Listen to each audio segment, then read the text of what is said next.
Don't forget, if you want to get the best food in town, with the best service in town, with clean air, quiet music, and lots of TV sets, and free peanuts, take an old friend, meet a new friend at the world-famous Oyster Pub. Sweetie and I love it there. We love all the different kinds of food that we can get there. We love the way the people pamper us there, and we love the camaraderie of the middle-agers there. So take an old friend, meet a new friend, eat lots of free peanuts on me at the world-famous Oyster Pub. Now tomorrow we will have, let's see, we have Shape Hall coming. And there's a new little group in town, and Shape Hall is sort of the ringleader of it. So he's going to be here tomorrow with a couple of his friends and tell you about the new little get-together they have. That's something you should be going to. You know, I don't know if you heard about it. Yeah. It's something you should go to. So thank you very much for listening. Shape Hall will be with us for most of the 2 hours tomorrow. This is Big Johnson, over and out.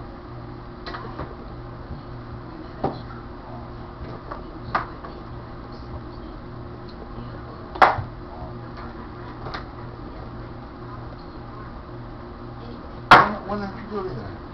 You look like you've been like you're here. No, I just haven't. Just heard about it last week. Oh. I think they said About 9 o'clock. Friday or something? Yeah, Friday's 9, a little after 9. It's back on his patio. You know where that is? Huh? You know where the patio is? You know where Shape Hall Restaurant is? Yeah. Back on his patio. Every Friday, and they feed you. Yeah, that's what I thought it was Friday. Yeah. I go after chemists. 49.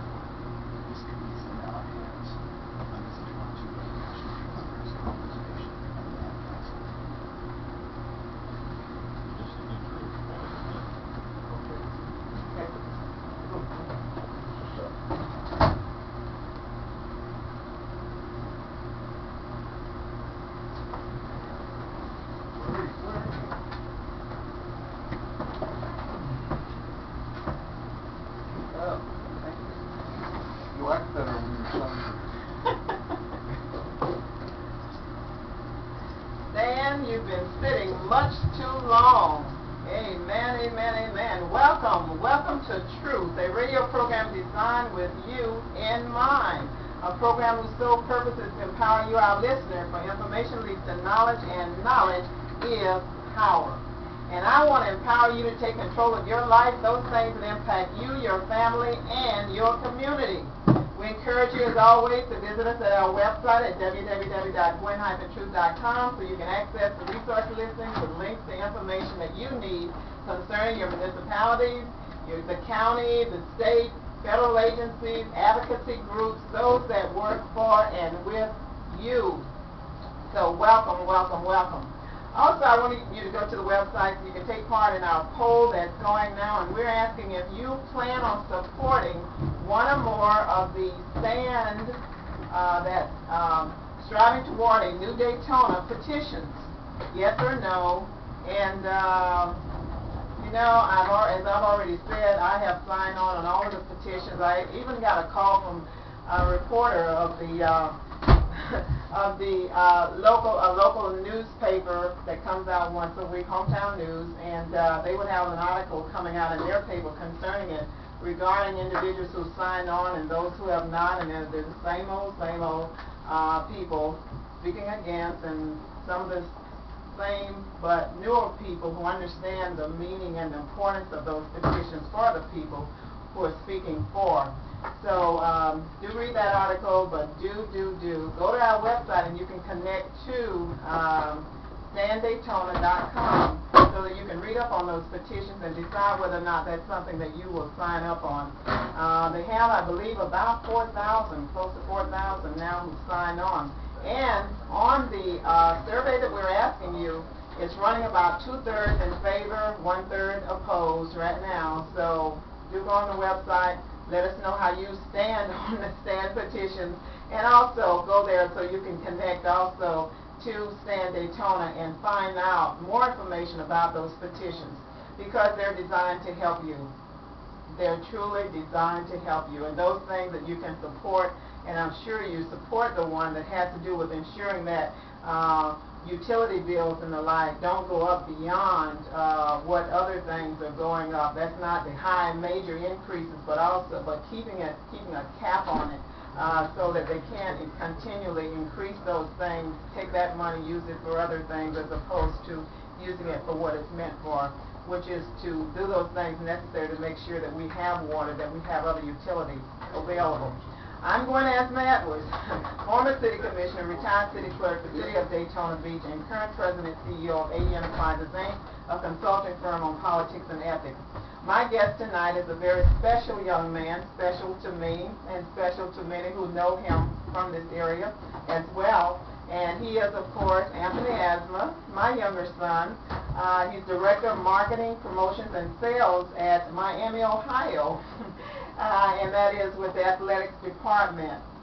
I've asked him to come on today since he's home visiting, and it's always great to have family with us. And let me take a moment to say to all of you out there listening, I pray that you had a joyous and a just tremendously wonderful Christmas holiday, and that you had your family around, and you didn't get so concerned and hung up on material things, but you enjoyed the company of family, and you enjoyed the opportunity of sharing love with those around you. So here's to shout out to all of those who did let their family members know just how much they love them, how much they care.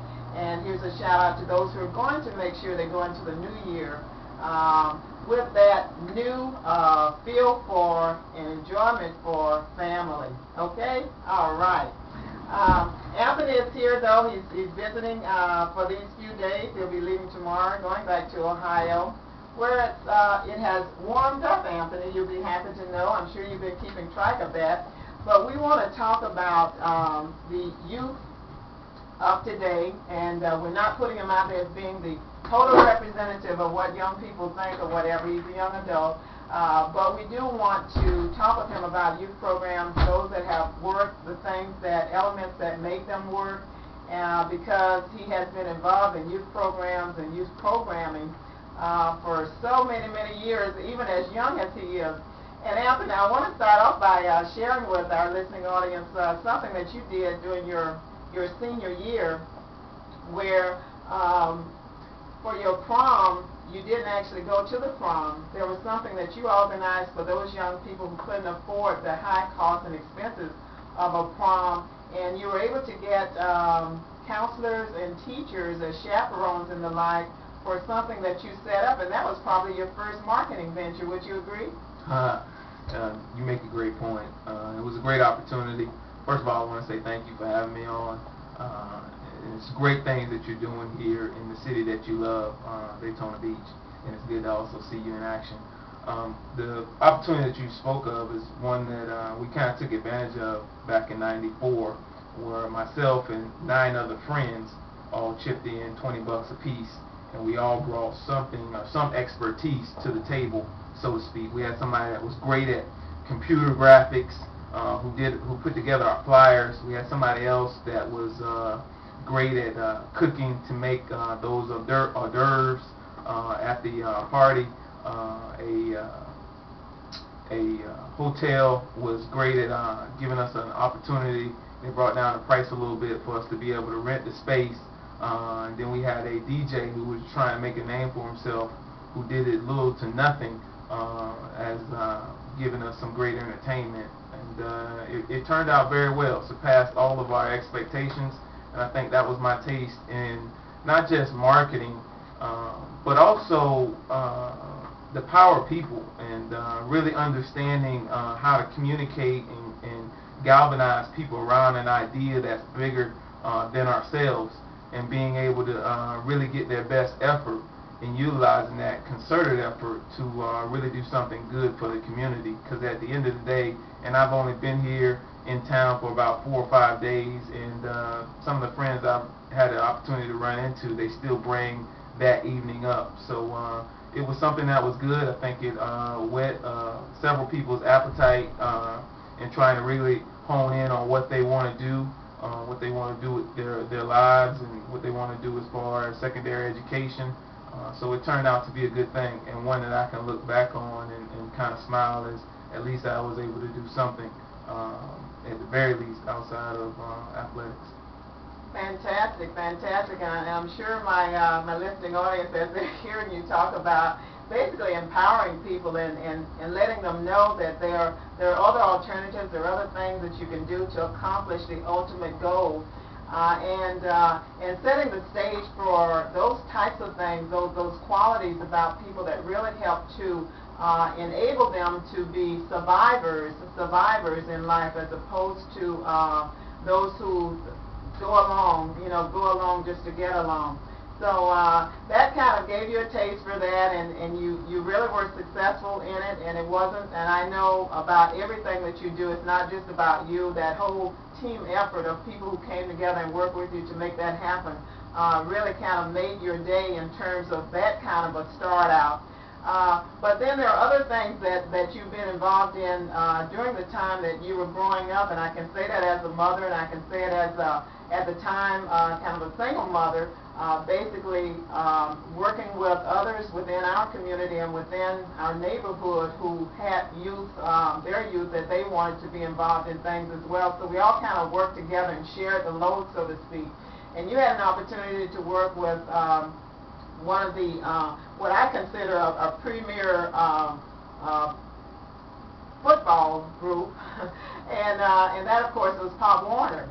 And you had an opportunity in being involved in that. And how did that involvement, and I bring that group up in particular because we have a Pop Warner group here who struggles now and then, and sometimes, people will give them the financial support they need, other times they won't.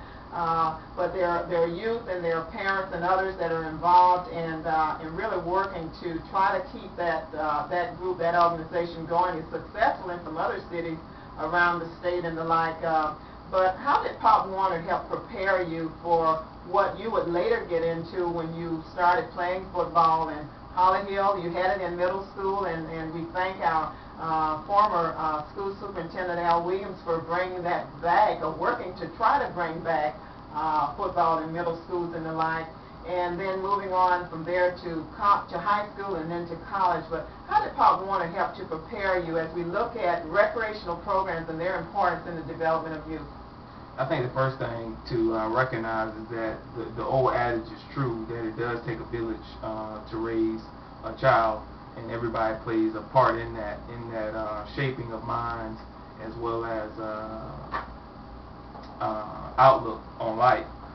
To be very honest with you, Pop Warner was a great opportunity to be able to work as a team, a great opportunity to really understand the spirit of competition that you can only, if taught right, you can only utilize in your life. I think you brought up the point of being more than just getting along, moving along to get along in life, or looking at yourself as a victim, but really what you put into it, you get out of it. And I can still remember one of the coaches always riding me, because at the time they saw more talent in me than I saw in myself, and they would always say, "What are you getting ready for today?"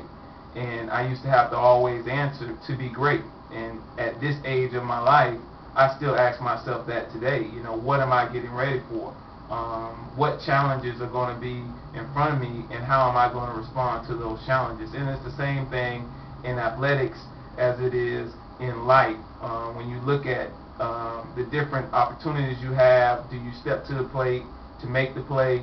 Or when you look at opportunities that you have, even on the job, do you take the easy route, or do you take the harder route, which is sometimes better communication, sometimes working a little longer to find a solution, or finding better ways to really work with other people? And I think that's the thing that really goes into really trying to create really great programs that provide a great experience for youth. It involves, and it has to involve, passionate people that have the courage to take a stand and try to teach what's right instead of what's right now. And I think those coaches that I had a great opportunity to be under their tutelage, and it's amazing. There was coaches that was teaching things that I heard Chuck Noll, who won 4 Super Bowls, teach when I was doing the Gridiron Classic about life. And if you look at some of the great coaches that are out there today, they always talk about they talked a little bit about, execution and technique. They taught a lot about life. And I was looking at a show the other day where they were sitting down with Tony Dungy and the head coach at Chicago Bears and the head coach at the Pittsburgh Steelers, because they used to all coach together for the Tampa Bay Bucks. And he said, Tony Dungy said, these two guys I hired them not because of their X and O knowledge. I hired them because as I sat there in the interview and they told me how they would communicate to our players, I understood that they were great teachers. And I think for some reason society doesn't place a high priority on teachers, but I think we had a great opportunity to be taught by great teachers of men. And I look back on those days, even though I didn't enjoy running around the field every time they caught me walking, or the push-ups they used to make me do every time I may have made a mistake. But I think that was a part of building leaders. And I think we have to look at our program today and ask ourselves the question, are we building leaders? And it's the same thing we're going through on the college level. But I'm sure you're going to ask some questions about that as well. So. Yes, because it's about leadership development, but it's also about building character, I think, and a lot of the things that you've talked about, a lot of the things that are involved and have been involved throughout the time that you've been growing up and involved in athletics, and always, the major thing I always stressed with you and your brother, who's a CPA down south, is that school comes first. The scholar athlete, that is important, really bridging, I think, of two important areas of a youth's life, and that is the athletics that helps to develop them, but also helps to and should be working to help them to learn also about life skills. But the other side of it is the book work and the studying and the education, which is just so very, very important. And I think as we as parents and we as leaders and those who are in key positions and play key roles in the lives of young people have to stress the importance of education. They talk about the fact that not everyone can go to college, and some people are meant maybe to go to vocational training and the like. But as long as you get training, as long as you get education, some education, I think that's so key to the lives of these young people as they move into the future. Now, you have the opportunity, you guys, and I want to stress to our listeners in terms of recreational programs and the importance of those in the lives of the young people, and how we have to make sure that when we talk about fiscal prices that go on and what are we going to pay for, that we don't neglect to fund recreational programs that don't just teach athletics, the athleticism of it, but also teach the life skills side of it as well. You were talking to me earlier about the fact that sometimes you think that athletes get a bum rap because they talk so much about, all the money they're making and everything else, but there's another side to that. Yes, there's no question. At Miami University, our university is ranked in the top 25 as far as public universities. We have one of the best undergraduate business schools in the country. The great thing about our student athletes is that when they choose to come to Miami and make that commitment, they truly embody student athletes. And now to the point that we have a program, our culture, that permeates itself through our program as well as our university, called the Culture of Champions. Now, initially when you hear that, you may assume that, oh, it's about winning. No, it's about development. It's about developing the holistic experience of our student athletes. And student comes first. Just like when I say Miami University athletics, it's your university before it's athletics. So in saying that, we try to hone in on a couple of areas. This year we were ranked in the top 10 as far as student athletes graduating within a 5-year period. But we also try to encourage other programs to help them with those critical skills that you mentioned earlier, called life skills, with our Champ Life Skills program, to help them kind of look at things in a 360-degree viewpoint, to help them be able to make decisions. And not only that, but once they graduate, they're ready. they're ready for whatever challenge that's before them in whatever industry they want to get into. And from an athletic administrative standpoint, my focus, not just in my department as far as marketing, but along with our whole senior staff, our focus is, one, to graduate our student athletes. Two, to make sure we're in compliance with the NCAA, make sure we don't break rules, make sure we don't cheat, etc. But more importantly, with the great president that we have in place, who was a former student athlete as far as a cross-country runner, Dr. David Hodge, we really want to enhance the student athlete experience, which is, I think, the same thing the athletic director here at Bethune is also trying to do. Lynn Thompson. Reason being is students are alumni in training, and for them to be able to come back and share their stories of what they've done after they graduated with our current student population, we have to ensure that they have a great experience prior to them leaving, and that's important. But you don't just do that by making sure they do well in the athletic classroom, so to speak, whether it's the gym, whether it's the football stadium, or what have you. We want to make sure the opportunity is there across the board. So our academic counselors, we try to get the best in the country to come in and give our student athletes the best opportunity, the same way as our strength and conditioning coach would do in the athletic classroom, we also want to do in the academic classroom. And the last point I want to make also about Pop Warner are about rec programs, whether it's athletics, whether it's arts, whether it's science, whether it's math, whether it's technology. They equip you with that opportunity to be exposed to those industries, so you can understand that there is a possibility of more being out there. And I think that's one of the things I was able to take away from some of these programs that I had the opportunity to be a part of prior to going into junior high school. So I wasn't just thinking of, well, if I don't make it, playing sports, then I can, possibly be a coach. There's so much more that's out there that's available.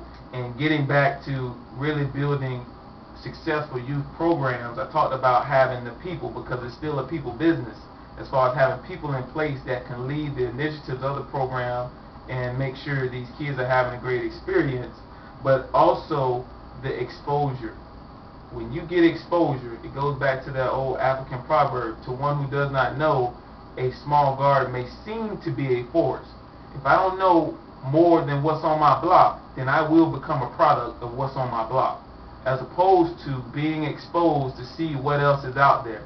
And it's a great thing that some of these high school programs are doing, where they're bringing former student athletes back to talk about that college experience, to talk about that higher learning experience outside of high school, whether you go whether you go the tech route, or whether you go, to a 4-year institution, or whether you go to a junior college, because that gives you an opportunity to see other things, other possibilities that's out there, and that's where the creativity comes from. That's where the hope comes from. When you get a chance to be exposed, and you can peel back the layers on some things that's out there to really be encouraged, and really start to focus in on what you want to do. I know we had one of the programs that you participated in. We had one of the gentlemen who kind of heads up that program, and he's still there, and he sends his regards to you. But the City Rec program, where they have a team, and I believe it's track, I believe that they do, but they also had a basketball team at the time, and you guys were able to actually go around and play and go to different locations and really experience what is outside of the city. And when I had him on, that was one of the things that we talked about. All the championships and everything they're involved in, the winning is good, but what he felt was key and important as well was the fact, and that was Fred Morrell. What he felt also helped them too was the exposure to other cities and being around other young people, and also having an opportunity to go in those locations and see things that if they just stayed in Daytona Beach, they would not be exposed to, and they would not have that broadening of their mind that is so key, I think, to the young people, as you mentioned. That exposure really helps you to expand your mind, expand the possibilities and the opportunities that are out there, and gives you a chance to start asking questions about whether or not those things that are out there, is it possible, is there any way possible that you might actually be able to be involved in those things and go those other places and the like. And one of the things that I think truly helped you and your brother, when I would go off to conferences and the like, I'd always, sometimes as much as possible, I'd take you guys with me, so you had the experience of going other places, but you also had the experience of being around other people, other ethnicities and cultures and the like, that it opens up and expands, I think, so many opportunities. And you know, with opportunities come challenges, with challenges are opportunities, you know. But you do have an opportunity to actually know that there's more to the world than just what you see in your own corner, in your own block, in your own city. We had a program when I was an underclassman at Vanderbilt University that we ended up doing a partnership with 18th Avenue Family Enrichment Center, which was about a block away from Fisk University. We called the program Teaching Life Through Sports, where we teach conflict resolution, how to cooperate with others, what does it take to be a leader. But I remember very distinctly the first day, and this had to be back in 95, 96, the first day when I had a chance to talk to the director, and I told him I wanted this to be more than just me getting my community service hours. I really want to kind of put together a program. I got some ideas. Mr. Meeks let me come in and we kind of talked about it, and he sounded encouraged. It wasn't the first time somebody came to him with an idea, but they obviously didn't follow up. So I had a chance to kind of go in with a program, with a plan. And day one, he said, what are you going to do the first day? I said, I have 4 people on the football team, 4 teammates that know how to cut hair. And on the first day, if you can get permission from the parents, I like to come in and have these guys get a nice haircut. It's like, wow, what difference does that make? Parents is everything. How you address others will also determine how you are addressed. And in looking at the kids that were from that area at 18th Avenue Family Enrichment Center, they looked as though they never had a haircut in months, so to speak. And the mere act of that showed that we cared and that we were going to be here for the long haul. And what I wanted to do to bridge the, well, this is just another student group coming in here and they'll be gone in a couple weeks, because I heard that comment. I wanted to bridge that gap of not knowing and not wanting to know, ignorance and innocence, so to speak. And let's start on a level playing field. No baggage. Don't base us off of what other groups have done. Let's take a positive step forward. They were very appreciative. We got a lot of great feedback from the moms, etc. And it was a good step forward. But one of the things I noticed, and I want to run through these real quickly, we talked a little bit about having passionate people with courage. Obviously, those guys on the football team were very passionate about giving back. They felt a sense of responsibility to give back. But I think the other thing that people rarely talk about, because sometimes a youth program can be I'm just going to say how it is, it can be a cheap version of having daycare. Mm-hmm. You need involvement of parents in the program. Parents and program have to go one-on-one. It's amazing when you, when I was coaching at the YMCA, I was coaching that basketball team at the Dr. Phillips YMCA, how many of their parents were involved that came out to the games, came out to practice, that was honest with me. My child never played basketball. I don't think you're going to win too many games. It's not about wins and losses, and that's what people need to understand about these rec programs. It's not about wins and losses.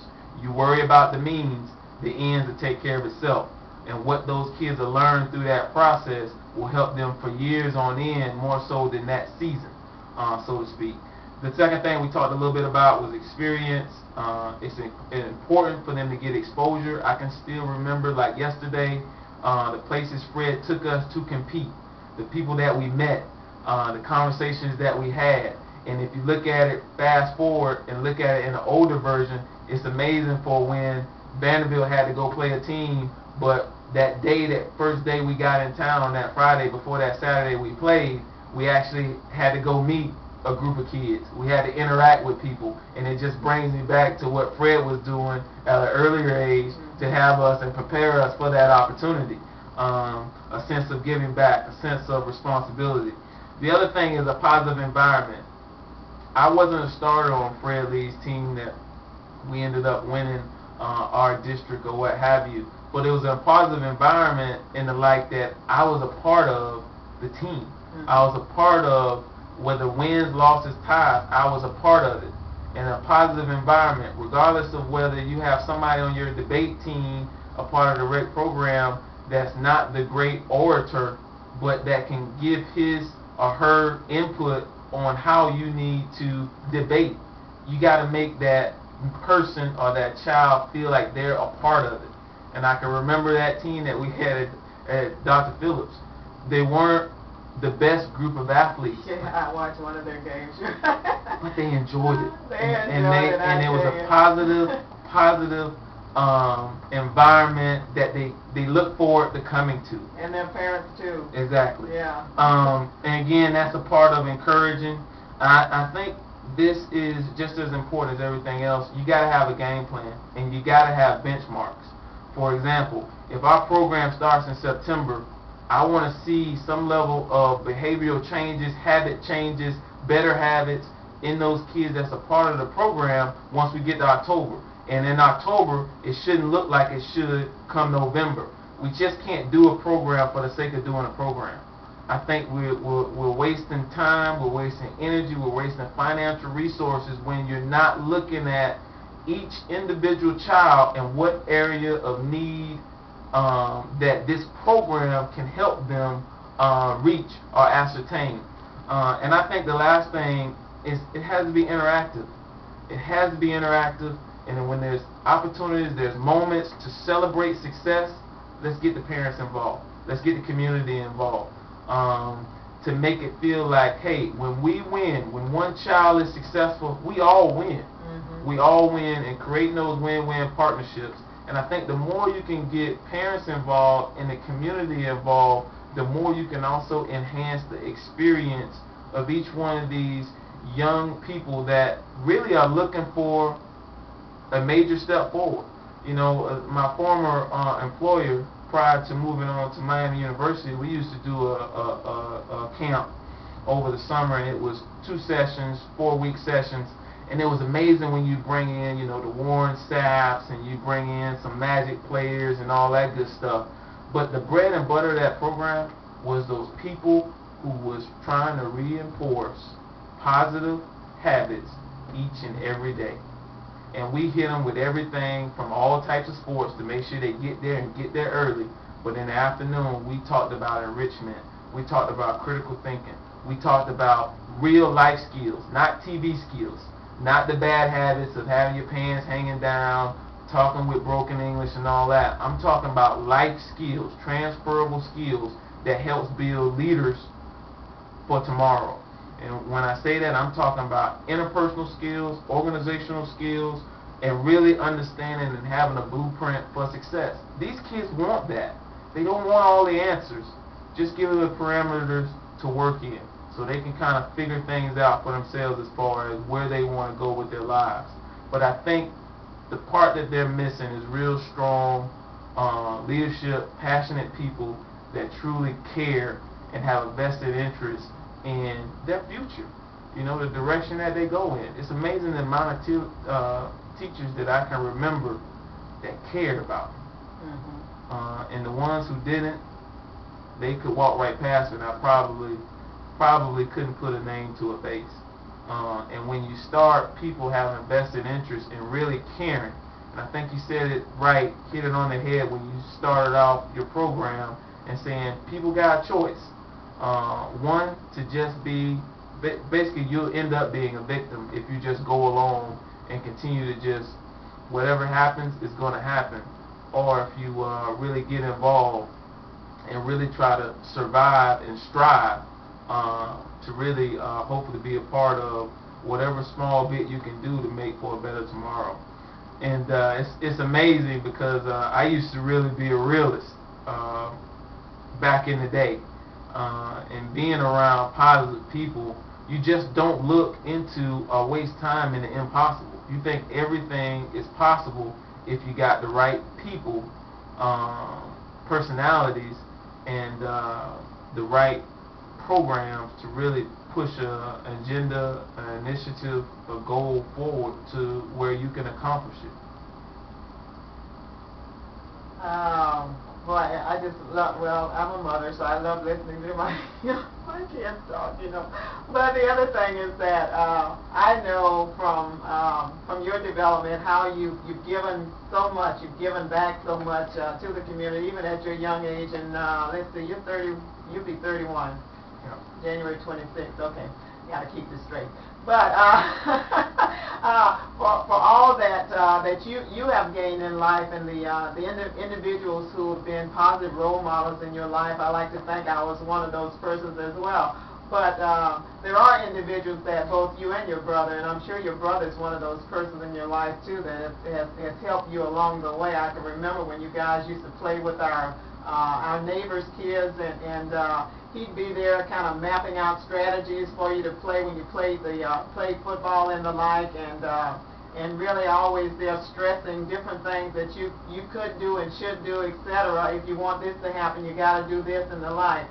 And one of the things that when I was visiting with you in Ohio, one of the things that some neighbors or co-workers whose home we went to have dinner, one of the things they asked me, if you'll remember, was what was it that you actually taught your son, and what is it that makes him the type of person that he is? And I told him I could go on all night, but one of the things I believe that was important for you and your brother in your life's development was that I always told you that there are consequences to any decision you make. And you should think through whatever decisions you're going to make, understand as many of those consequences as you can, and be prepared to deal with those consequences, because every decision you make in life has consequences, and people have to take responsibility for the decisions they make and the consequences that come with them. And I believe also that, and I'm just so proud, I have to say, I'm so proud of you and your brother and where you are, and I'm so proud of also so many of the young people, I think, who go through and have gone through our educational system here in Volusia County and have turned out well. There are some that took a little longer to get on the right track. There are some who are still trying to get on the right track, but they're all our sisters, our brothers, and they're all people that we care about. And it's very important. I think one of the major things that you've been saying, Anthony, how important it is to make that initial investment on the part of parents, on the part of community leaders and others, to make that initial investment in our young people. And, we're not discarding or disregarding other segments of our community, because our elderly play a great role, etc. You're saying it truly does take a village to raise a child. And that is so true, and all of us have a role to play in that. I want to talk about, if you would, for a few minutes as well, the Gridiron Classic, because there are those who are part of Rotary, those who have participated and gone to those games that know you probably more so, if they didn't know you from high school and the like, they know you as having been a major player in the Gridiron Classic, because when you graduated from Vanderbilt University, that was the first job that you received, and you had an opportunity to work with that program really up until the time that they finally ended, and I hear talk that they might actually bring it back. But let's talk about the Gridiron Classic, some of the major accomplishments, and there was so much and so many individuals that were helped in that program. Some people may not even know what it is, so maybe just share what it was about, and then some of the accomplishments and successes along the way. Okay. First of all, the Gridiron Classic was a college all-star game, a postseason game after the bowl games are played, strictly for seniors. It started off Team Florida, all seniors out of the college football playing schools in the state, or seniors that originated in the state that chose to go out of state to go to college to play college football. Versus Team USA. In our first year, our game chairman was Don Shula. our coach coaching the Team Florida squad was Lindy Infante. If you can remember, he was the head coach of the Indianapolis Colts when they were called the Cardiac Colts, when they had Jim Harbaugh and coming back all the time in the fourth quarter. And Team USA was coached by Chuck Noll. That game lasted for about 8 years. On the 7th year was actually the last game that was played, and on the 8th year they chose to put it on hiatus and look forward to hopefully they'll bring it back. But the goal of the Gridiron Classic was to raise money for the Nick Buoniconti Fund to find a cure for spinal cord paralysis, as well as for Rotary clubs across the state of Florida to utilize as a fundraiser for their individual clubs. It was a win-win across the board. I was excited to be a part of it. I guess when I go into explaining a little bit more, I just want to emphasize the point that there are lessons to learn in life if you take the time to really embrace and investigate them. The lesson that I learned in working with Rotary is really the opportunity to go all over the state, being able to give presentations.